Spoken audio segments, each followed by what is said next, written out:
Hello there. Before we get started on today's episode, I'd like to ask a short favor. If you're interested in either of the two books that I have written and am about to release, head on over to my website at theanxioustruth.com/books. There you can learn about both books, one of which is free, and you can get on my mailing list to be notified when each book is released and how you can get it. I would really appreciate that. Okay, let's get rolling.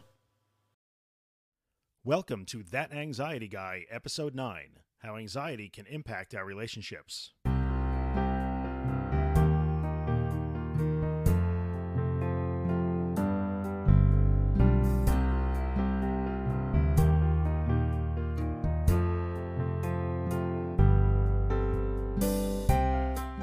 Hey guys, Drew here. Thanks as always for stopping by to listen. I do appreciate it. So today we're going to talk about something that I think is a tough topic. It could be a little bit dicey. It can ruffle a few feathers, but I think it's important that we acknowledge what's going on in this situation. We're going to talk about how anxiety disorders don't just affect us, but how they also affect the people who are close to us in our lives. Now, before I get started, I'm going to say some things that might sound like I'm trying to heap the entire responsibility for the health of your relationships on your head. And that is absolutely not true. That's not what this is about. This is more about trying to help us become aware of the dynamics of our relationships and what's going on around us with the people who are close to us in our lives, trying to understand maybe their point of view in some of this, and to give us a framework that we can work in to at least be aware of the big picture. Because in our particular situations, especially when things get extreme with panic disorder and agoraphobia, we tend to be so inwardly focused all the time that it's almost impossible for us to really look at the big picture. And when things begin to deteriorate in our relationships with the people that matter in our lives, that just makes things worse. And having that be a mystery, not understanding at all why it's happening, really isn't helping anybody. So let's kind of approach this in a positive light and say, you know what, let's see how this can help us at least keep our minds open and understand what's happening outside of our own minds and outside of our own skin. Because this is a trap we fall into very often. We get so focused inward that we don't know what's going on outside our own skin, and that's never good.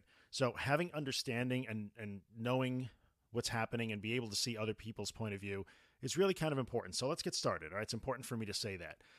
So let's talk about why our anxiety disorders impact more than just us. Let's look at our change in behavior. So the hallmark of more advanced cases of things like panic disorder and agoraphobia, with things like monophobia, we'll talk about that in other episodes, those usually involve some pretty severe changes in your lifestyle and your behaviors. So for instance, if you are in a situation where maybe you started to miss a lot of work, or you've possibly dropped out of school and you can't do things like going to the supermarket or the shopping mall, or you're making excuses why you don't want to be involved with things like social gatherings or family functions, you're really starting to modify your life and your lifestyle and changing your behaviors to accommodate your fear almost above all else. That is a pretty extreme change in behavior. And those changes in our behaviors do have an impact in the people around us. So when we do those things, we're forcing them to adapt to us without having really any say in it. Now, sometimes that's just part of life. When we're in relationships with people, be they romantic relationships like boyfriend, girlfriend, fiance, spouse, or just family, and I know we don't get to pick our family, but we have family regardless. When we're in relationships with people who are close to us in our lives, and we're forced to adapt to things that happen to them, we all understand that's part of the deal. And often, we do what we have to do and we try and be supportive. But when we're forced to adapt to changes in behavior that are not necessarily understandable, right? So either these are situations where people bring it upon themselves, maybe there's a substance abuse issue or something along those lines, other destructive behaviors. We understand fully that it's very difficult for friends, family, spouses, significant others to accommodate those things, right? So most people don't question that. If somebody has an alcohol or a drug problem or is involved in some other destructive behavior, we totally understand why a husband or a wife or a fiance or parents would struggle to adapt to that, right? We don't question that in any way. And I think part of that is because you can internalize that and say, well, the person in a bad situation made their choice to do that. Well, it's kind of important to look and say to the people in our lives, so-called normal people that don't have the same problems that we have, to those people, our situation can look like a choice, right? So we can go into that down the road a little bit because we know it's not necessarily a choice, but it does appear that way because they don't see the dangers that we're trying to escape, because really and truly the dangers really don't exist. And when they don't exist, other people, normal people, can't see them. So to them, it does look like avoiding, restaurants and the shopping malls and family birthday parties. Those things are hard for them to understand. They don't know why we're doing them. So we're forcing them to adapt to a change in behavior that they really can't understand.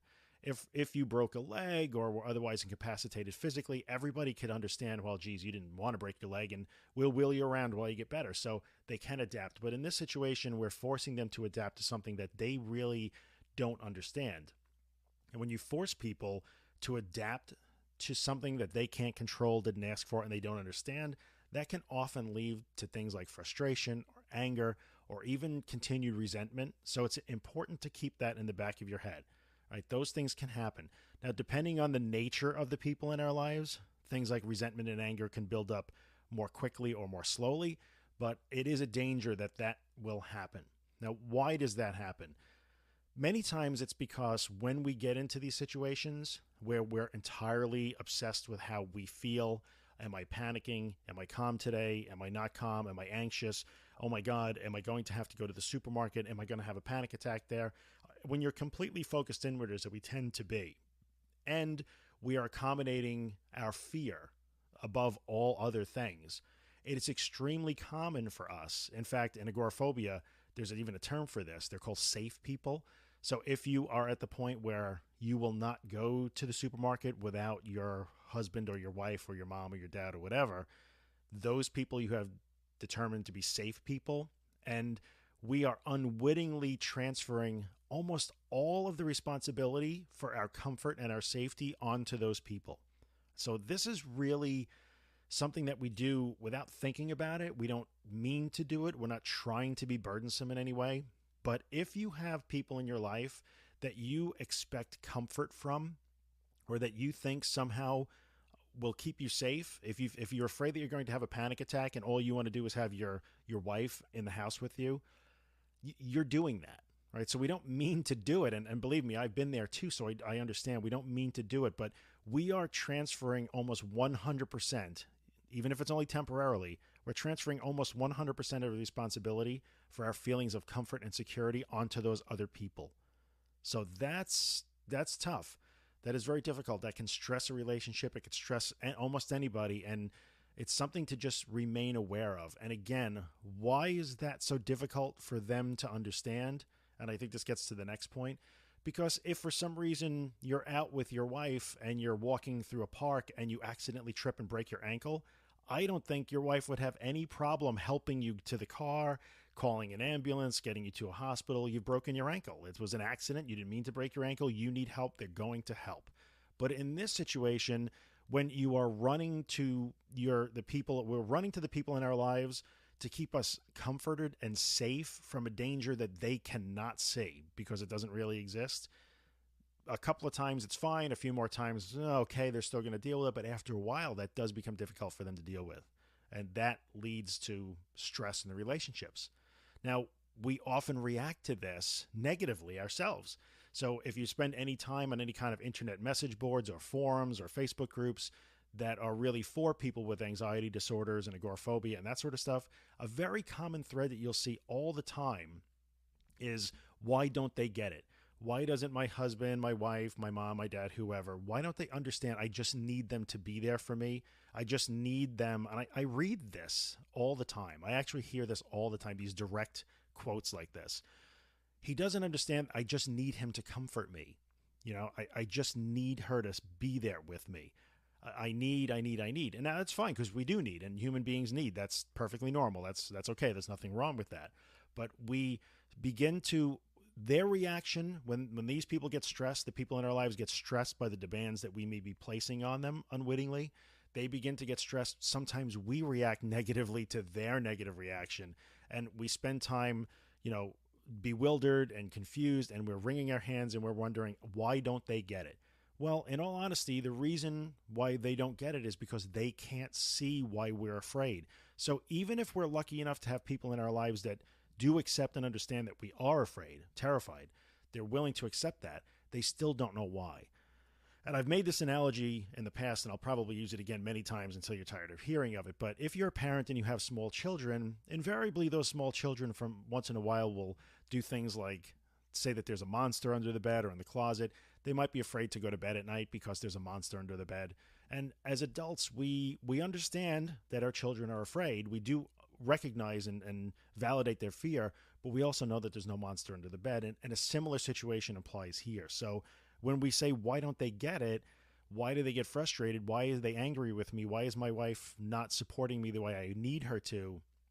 Well, that's probably why, because they just can't really see it, because we're really not in any danger and they know that. Okay, so that's kind of important. And I think, how can we address that?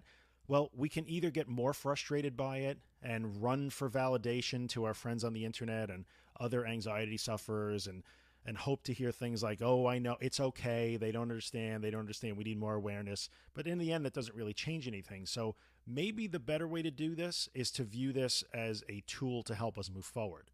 So there are steps we can take. When you find yourself sitting alone or running to the internet and wondering, why isn't my wife or my husband or my mom or my dad or whoever, why don't they understand? Why are they abandoning me?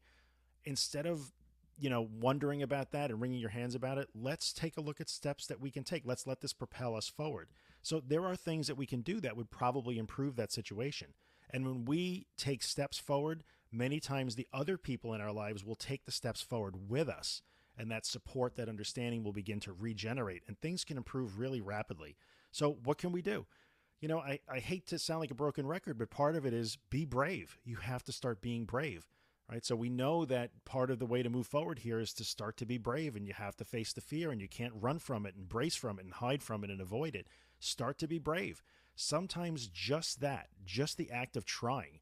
If you have completely and utterly resisted going out to eat with your wife for the last 2 years, at least trying, maybe making a compromise. Hey, maybe we can go and order some food. I'll go with you to pick it up and we'll bring it home.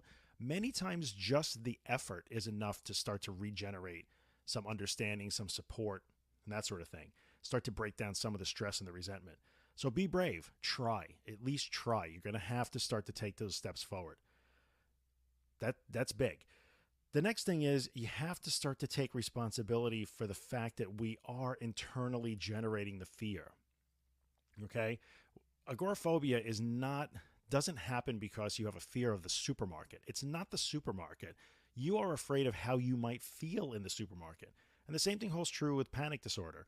You're not afraid of anything in particular. You're afraid of actually having the panic attack itself. So the symptoms of panic are the things that you fear, and people don't necessarily understand that. So if we can begin to take responsibility for the fact that, I'm afraid of me. I'm afraid of my own fear.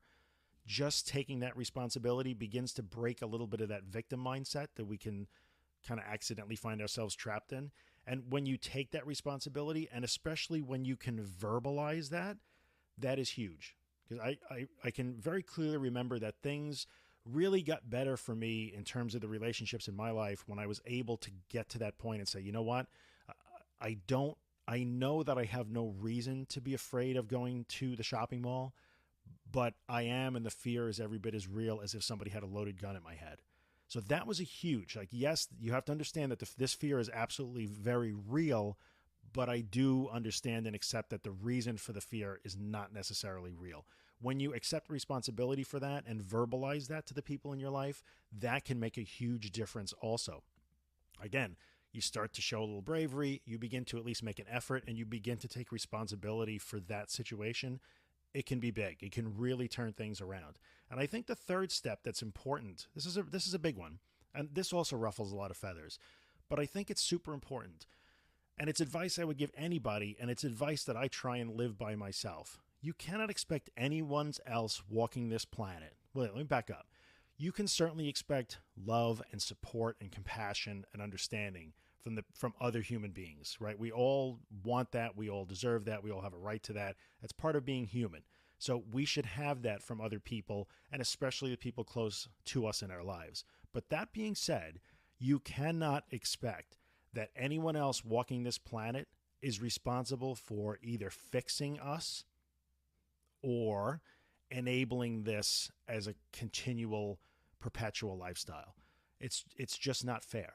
And I think if you expect that someone else is going to fix you, and that could be a doctor, the medical doctor, psychiatrist, psychologist, counselor, clergyman, husband, wife, mother, father, brother, teacher, whoever it is, you cannot expect that someone else is responsible for fixing you, because you are absolutely able to fix yourself.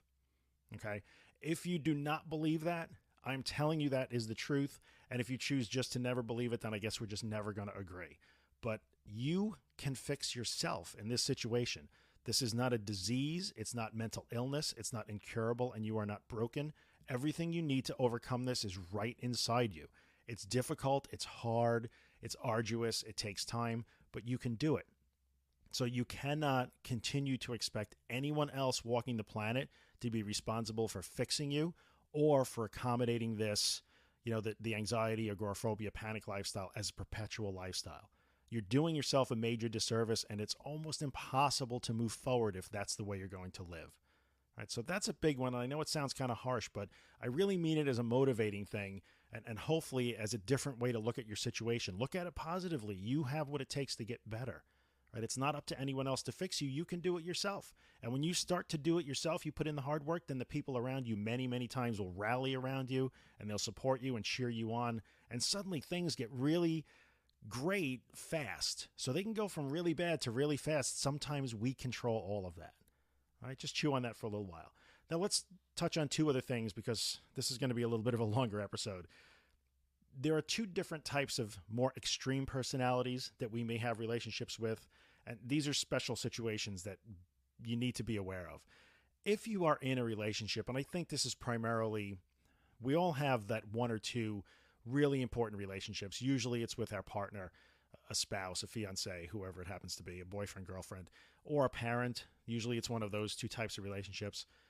If the people that we are in those relationships with are people who tend to be controllers, sometimes those people can actually enable our victim mentality.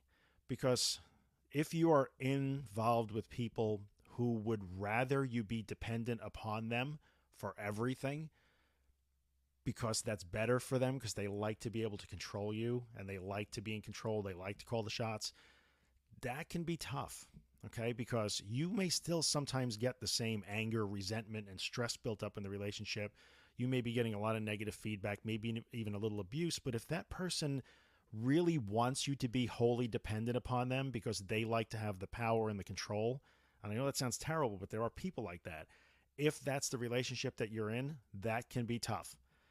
So it's important for you to recognize if that is the situation, that's something you really have to think about, because in the end, you want the support of the people most important to you.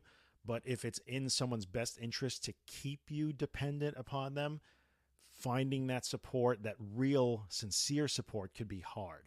And the other extreme of the spectrum is the person who is not supportive at all because they are entirely self-centered and all about themselves. And most people do not fall on, those are two extreme ends of the spectrum, and obviously most people don't fall there. But if you are having close relationships with somebody who is just all about them, and anything you do that isn't about them or accommodating them or making them feel better is an inconvenience and makes them angry, then it can be really difficult no matter what you do to get that person back on your side. Because even if you were completely normal, healthy, and past your anxiety situations, many times relationships with those people are very difficult to maintain anyway, because they put the responsibility for their happiness on you. And that's a tough place to be. So just be aware of those two extreme circumstances. I think most people don't have that, but sadly, I know people who are in relationships with those type of people, and that matters.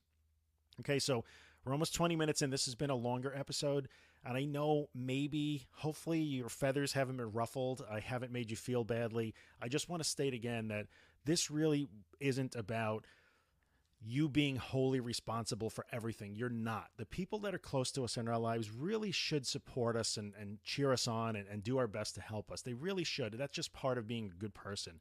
But I think it's important that we do keep in mind what our role is in this and how our situation is affecting the people around us, and to start to look at things that we can do instead of this being a negative. Let it propel us forward. So that's really what this is all about. I hope I haven't made you feel badly or ruffled your feathers in any way. But you know what? If I have, either way, I want to hear about it. Okay? So as always, what I'm interested in is what you guys have to say. All right? Whether you have questions, comments, whether I've really angered you and you want to yell at me, by all means, I want to hear that too. So feedback is always welcome. Start on my website, thatanxietyguy.com. Every podcast episode is posted there. You can comment right there on the website. You can find me on Facebook, the Facebook page, at like 500 likes this week. I'm so excited about that. Thank you, everybody. That's facebook.com/thatanxietyguy. You'll find me on Twitter @thatanxietyguy. So whatever you have to say to me, by all means, let me have it in any of those areas. I'd love to hear it all. I'm on Tumblr, thatanxietyguy.tumblr.com. If you like Tumblr, that's cool with me too. So I'm going to ask you, if you could, pop by the website, leave some comments, some feedback, like the Facebook page, follow me on Twitter. And if you're listening on iTunes, take 2 seconds if you could and give me a thumbs up, a positive review on iTunes, subscribe on iTunes, and a quick positive review certainly helps. If you're getting something out of the podcast, I think other people will too. That's probably the number one thing you can do to spread the word. All right, so again, I appreciate you stopping by. I will see you again in the next episode. And like I always say, keep moving forward, because every step forward is a good step forward, no matter how small it may be. See you guys next time.